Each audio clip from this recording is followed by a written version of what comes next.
চলেন গিয়ে দেখি। এবার গিয়ে দেখে লাঠির দাগ পড়ে রয়েছে। বলে লাঠির দাগ কিসের দাগ? আজ রাত্রে নবীজি আসছেন। রব্বুল আলামিন বলেন স্যার সৈয়দের কাছে ইহুদি খ্রিস্টানরা টাকার বস্তা নিয়ে যায়। আমার নবীর মিশন, তার দাঁত ভাঙ্গা দিনের মিশন, তার কপালের সাইড দিয়ে লোহার রিং ঢুকা মিশন। ওই মিশন জিন্দার জন্য যারা নাইমে যায় ওদের কাছে টাকা পয়সা পাঠাই না, আমি আমার দো জাহানের বাদশাহ মুহাম্মদুর রাসূলুল্লাহকে পাঠাইয়া দিই। এবার গিয়ে দিয়ে লাঠির দাগ, লাঠির দাগ কিসের লাঠির দাগ? আজ রাত্রে নবীজি আসছেন, তিনি নকশা এঁকে দিয়ে গেছেন। এই জন্য তারানায়ে দারুল উলুমের একটা লাইন আছে, খুদ সাকিয়ে কাউসার নে রাখি मैं खाने की बुनियाद यहाँ तारीख मुरत्तब करती है दीवानों की रौदादिहाम। নবীজি নকশা এঁকে দিয়ে গেছেন। এখন আপনারা বলেন, নবীজি যেই বিল্ডিং এর নকশা আঁকেন, যেই মাদ্রাসার নকশা আঁকেন, তাদের কি আর কোনো ভালো বিল্ডিং এর দরকার আছে নাকি? বলেন বলেন, দরকার আছে নাকি? আমাদের সাথে নবীজি, কথা তো লম্বা হয়ে যাবে, কেমনে কি করব। নবীজি ফাতে মক্কার পরে হুনাইনের যুদ্ধ করছেন, হুনাইনের যুদ্ধের পরে আওতাসের যুদ্ধ করছেন, আওতাসের যুদ্ধের পরে যে রানায় বৈশা বৈশা গনিমতের মাল বন্টন করছেন। গনিমতের মাল বন্টন করতে গিয়া নতুন মুসলমান কাউকে কাউকে দিছেন 200 বকরি, কাউকে দিছেন 400 বকরি, এরকম করে বন্টন করছেন। তো ইয়াং সাহাবি যারা, তারা কয় ওদের রক্ত এখনো আমাদের তরবারির থেকে টপটপ হইয়ে পড়ে, ওদেরকে দেয় আমাদেরকে দেয় না। এই নবীজি বলছে, এই আওয়াজ নবীজির কানে গেছে। নবীজি একটা তাবু টাঙ্গাইছেন, ওই তাবু টাঙ্গাইয়ে আনসারদেরকে জমা করছেন।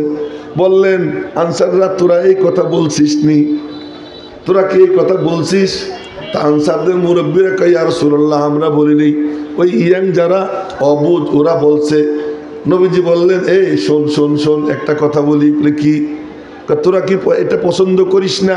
ওরা যাবে উট বকরি নিয়া, তোরা যাবি আমারে নিয়া।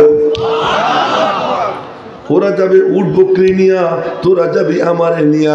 সাহাবীরা কয় কদরাতিনা ইয়া রাসূলুল্লাহ, হে আল্লাহর রাসূল আমরা খুশি হয়ে গেলাম, আমরা আপনারে নিয়ে যাব।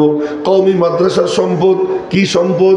সম্পদ এইটাই, সবাই টাকা পয়সা নিয়ে যাবে, গদিতে বসবে, লাফালাফি করবে, ফালাফালি করবে, মার্সিডিজে ঘুরবে, বড় বড় পজিশনে যাবে। আর কওমি মাদ্রাসা তারা কয় আমরা নবীজিরে নিয়ে থাকবো। বলে কি? ক্বালা রাসূলুল্লাহ সাল্লাল্লাহু আলাইহি ওয়াসাল্লাম, এ যখন বলে রওজা পাক থেকে নূরের তাজাল্লি এসে ওখানে পড়ে। জোরে বলেন না আল্লাহু আকবার। হ্যাঁ, নূরের তাজাল্লি ওখানে এসে পড়ে। এই জন্য এই কওমি মাদ্রাসা ওখানে হয়। আল্লাহ আল্লাহ কেমনে? উপরে আসমান, সাত জমিন, বিছানা, নকশা এঁকে দিয়ে যান নবীজি। আর এখন অবস্থা কি? মোনারিয়াদের এখানে আসলাম, কয় যে হুজুর 6 নম্বরটা জবাই হয়েছে, 7 নম্বরটা আগামীকাল। গরু 6টা জবাই হয়েছে, 7 নম্বরটা আগামীকালকের জন্য রেখে দিয়েছে না। তো আল্লাহ তাআলা কি করে? পাঠায়। কয়দিন কুরবানি দেওয়া লাগে, দেওবন্দে মহিষ লাইন দিয়ে থাকে। কিন্তু ওই সময় কাসেম নানুতুবির একটা সাদা সিধা চাদর, সাদা সিধা লুঙ্গি, এই একটা মজার গল্প মনে পড়ে গেল। উনি রাস্তা দিয়ে যাইতেছেন, এক লোক আখ তো চেনেন আপনারা, গ্যান্ডারি, এই গ্যান্ডারি মাথায় নিয়ে যাইতেছে। তো গ্যান্ডারি রাইখা বিশ্রাম নিতেছে। তো কাসেম নানুতুবি ওই পাশ দিয়ে হাইটে যায়, দেখতে তো কামলার মতো দেখা যায়। ডাক দিছে, এ মৌলবি এধার আজা, এ মৌলবি এদিকে আয়। ঠিক আছে, ये गेंडा मेरे सर पे रख दे, এই গেন্ডারি আমার মাথায় উঠে দাও। তো উনি বললেন, बुढ़ा तुझे तो तकलीफ होगी ना, तो मैं सर पे लेके पहुंचा दो, तू कहाँ जाएगा? ले ले, बहुत अच्छी बात। कहते আপনার তো নিতে কষ্ট হবে, আমি মাথায় করে আপনারে পৌঁছে দিই। কত তো অনেক ভালো। কাসেম নানুতুবি গেন্ডারি মাথায় নিছেন, মাথায় নিয়ে বুড়ার সঙ্গে হাঁটতে হাঁটতে জিজ্ঞেস করতেছেন, কোথায় যাবেন? দেওবন্দ যাব। কি জন্য? বড্ডা মৌলবি কো হাদিয়া দোঙ্গা। বড় মৌলবীরে হাদিয়া দিব। बड़ो मौलवी के सबाई जाने कासिम नानोतवी बड्डा मौलवी कब बड्डा मौलवी को हदिया दोगा और वो इसके रस से खीर पका के खाएगा। एक गैंडारी रस दिए से खीर पकाइए खाबे ओई बड़ो मौलवीरे देওয়ার জন্য যাইতেছি। मेरे मोहतरम भाइयों ওই গল্প করতে করতে একেবারে দেওবন্দের কাছে গিয়ে উনি বললেন ले तेरे गन्ना ले ले बड्डा मौलवी को जाके दे दे ने तोर गैंडारी निये ने बड़ो मौलवीरे जेये दे। ओ गैंडारी माथाय निये बुढ़ा माद्रासार भितरे ढुके जिज्ञेस करे बड्डा मौलवी कहाँ है? तो मस्जिदे छत्ता के कमरा है हुजरा है उसमें है। छत्ता मस्जिदेर हुजरार मध्य आछे গিয়ে ছাত্তা মসজিদের হুজরায় গিয়ে দেখে তার গ্যান্ডারি যে মাথায় করে আইনে দিছে এই সেই। আচ্ছা এখন বলতেছে কি अच्छा तू कासिम बना बैठा है ना तू बड्डा मौलवी बना बैठा है मैं गन्ना तुझे नहीं दूंगा मैं तो बड्डा मौलवी को दूंगा। আমি তো তোমারে দিব না আমি তো বড় মৌলভী কাসেম রে দিব। আচ্ছা ভাই तू कासिम को जाके दे दे। বাইরে গিয়ে জিজ্ঞেস করছে যে বড়টা মৌলভী कहाँ है? को वही तो है। এখন গিয়ে কয় मुझे माफ कर दो मैंने तुझे पहचाना नहीं আমারে মাফ করে দেন আমি আপনারে চিনতে পারি নাই। এ হলো কাসেম নানুতুবি। কাসেম নানুতুবি কে এজন্য ওই লাইনটা পড়ছিলাম आबिद के यकी से रोशन गया सादात का सच्चा साफ अमल आँखों ने कहा देखा होगा इखलास का ऐसा ताजमहल। इखलासेर एमन ताजमहल कोथाय देखबेन कोथाय पाबेन? अल्लाह अल्लाह केमन मानुष केमन मानुष। মানুষটার কথা না কইতে গেলে আমার বড় মজা লাগে। আপনাদের লাগে কি লাগে না আমি জানি না কিন্তু আমার বড় মজা লাগে। আমার কাছে মনে হয় ওনার খবরে খবর পৌঁছবে হাসরের ময়দানে ওনার সঙ্গে দেখা হবে। উনি বলবেন আচ্ছা তুই আমার কথা এমন করে বলছিলি আমার জন্য এতটুকুই যথেষ্ট। আমার ওয়াজে কেউ তাকবীর দেখ আর না দেখ ওর আমার কোনো পরোয়া নাই। কাসেম নানুতুবি রহমাতুল্লাহি আলাইহি কেমন মানুষ আল্লাহ। উনি রাস্তায় মানে রেল স্টেশনে গিয়ে দাঁড়াই থাকতেন দেখতেন মাদ্রাসায় পড়তে আসতেছে কারা। তলেবে ইলমের চেহারা দেখলেই চেনা যায় কারণ যে ইলম হাসিল করার জন্য বের হয় তার চেহারার মধ্যে দিলের মধ্যে আল্লাহ নূর দান করে দেয় দেখলে চেনা যায়। ওই চোখ থাকা লাগে। ওই মানুষকে চিনতে হলে চোখের মতো চোখ থাকা চাই ওই রকম দিলের মতো দিল থাকা চাই। উনি রেল স্টেশনে দাঁড়াই থাকতেন যখন দেখতেন কেউ মাদ্রাসায় পড়তে আসতেছে উনি কাছে গিয়ে বলতেন ভাই तुम देवबंद पढ़ने आए हो तुम्हें देवबंदे पढ़ते आसो ना कि जी हजरत तुम्हारा ये माल लेने के लिए कुली की जरूरत नहीं है तुम्हार की माल नेওয়ার জন্য কামলার দরকার আছে না? कहाँ कता আমার মাথায় দাও আমার মাথায় দাও। নিজের মাথায় করে নিয়ে আসতেন আইনা মাদ্রাসায় পৌঁছে দিতেন। ওই ছাত্র তো চেনে না সব ঘাট পার হইয়া অফিসে গিয়ে দেখতেন বড় আসনে উনি বসা। ছাত্র লজ্জায় জিহ্বায় কামড় দিত। উনি বলতেন कोई बात नहीं मेरे नबी का मेहमान है तुम मेरे नबी का मेहमान हो मैंने तुम्हारी कुछ खिदमत की तो कोई बात नहीं। एमन इखलासेर ऊपर बुनियाद এই মাদ্রাসার। এজন্য এই মাদ্রাসা প্রতিষ্ঠিত হয়েছে মাত্র 158 বছর 1866 সালে প্রতিষ্ঠিত হয়েছে।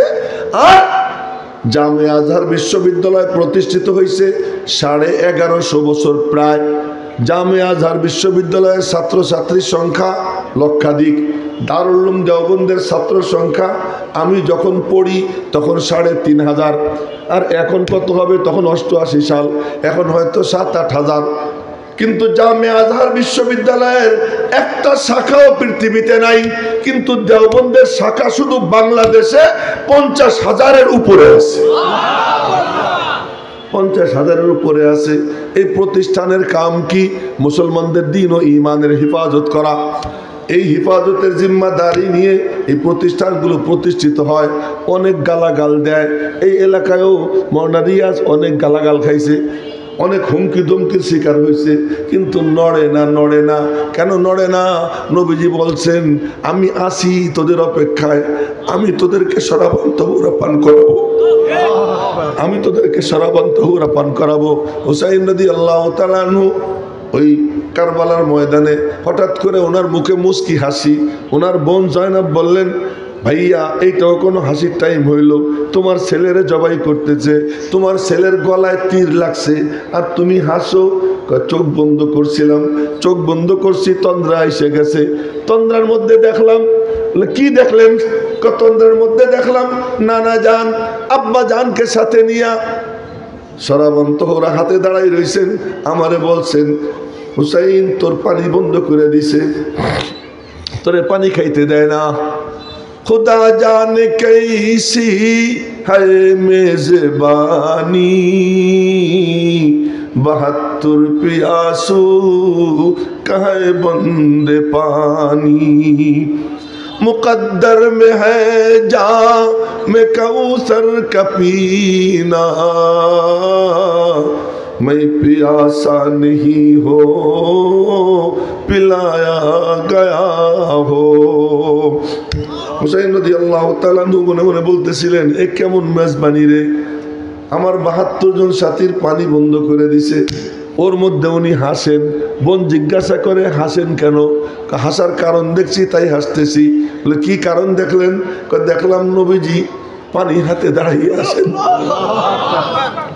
বলতেছেন, হুসাইন তোর পানি বন্ধ করছে, খবর আমার কাছে এসে গেছে, খবর আমার কাছে আছে, আমি তোরে পানি পান করাবো। হুসাইনের মুখে হাসি এসে যায়। আলেম যারা দ্বীনের খেদমত করে, ইখলাসের সাথে খেদমত করে, তাদের উপর গালাগাল আছে, সে কিন্তু মুস্কি মুস্কি হাসে মনে মনে। রাত্রে ঘুমাইলে হয়তো কিছু দেখেও ফেলায়। কেউ তারে বলে, আরে অপেক্ষা কর, একটু সহ্য কর, তোর জন্য অপেক্ষা করতেছে। এই জন্য এই মাদ্রাসা মুসলমানদের দিন ও ইমানের হেফাজতের মার্কাজ। হুজুরদেরকে গালাগাল দেয়, কাঠমুল্লা বলে হুজুরদেরকে গালাগাল দেয়, সেকেলে বলে হুজুরদেরকে গালাগাল দেয়, বলে আমাদের সামনে চলার পথের এরা বাধা, আমরা সুদি কারবার করতে চাই কিন্তু আমাদেরকে করতে দিতে চায় না, এরা আমাদের বাধা। এরা এদেরকে গালি দেয়, আর এরা রাতে দোয়া করে, আল্লাহ আসমানি বালা আসমানে উঠে গিয়ে নাও, জমিনি বালা জমিনে দফন করে দাও। হযরত শাইখুল ইসলাম হুসাইন আহমদ মাদানী পাকিস্তান থেকে যখন আসতেছিলেন, তো উনি তো মুসলমানদের জন্য চেষ্টা করতেন। তো ওই সময় ওনার শাগরেদ সৈয়দ আতাউল্লাহ শাহ বুখারী ওনার পায়ের উপরে পড়ে গেছেন, পড়ে কান্না শুরু করছেন।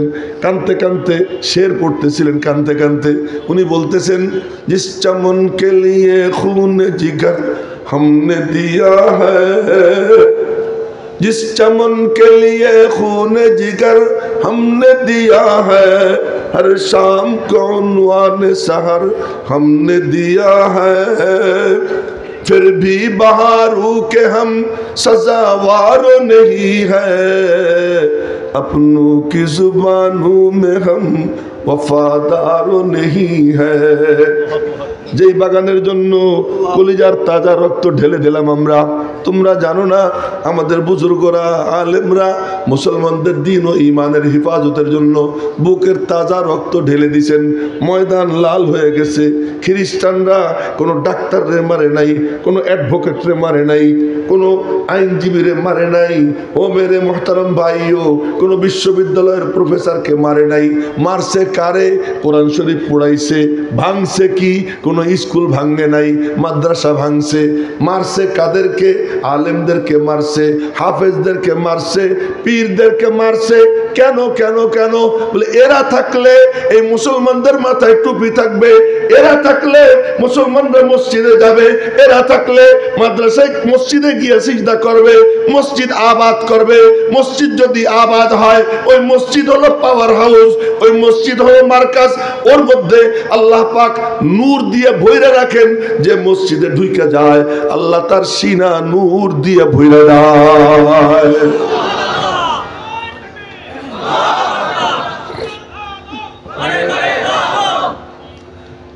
একজনের একটু জজবা উঠছে, একজনের না, আচ্ছা দরকার নাই, আমি বলতেছি কথাগুলো শুনতে। তো এই দ্বীনি মাদ্রাসা এই দেওবন্দি মাদ্রাসার কাম কি? মুসলমানদের দিন ও ইমানের হিফাজত করা। গালি কম খাইতে হয় না, আমিও খাই।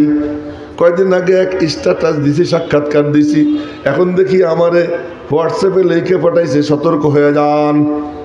আমার সতর্ক হয়ে যান। কেন? আপনার কথাবার্তা আগে মনে করতাম আপনি ভালো, এখন আপনি গুমরা হয়ে গেছেন। আমার এখন আপনি গুমরা হয়ে গেছেন কেন?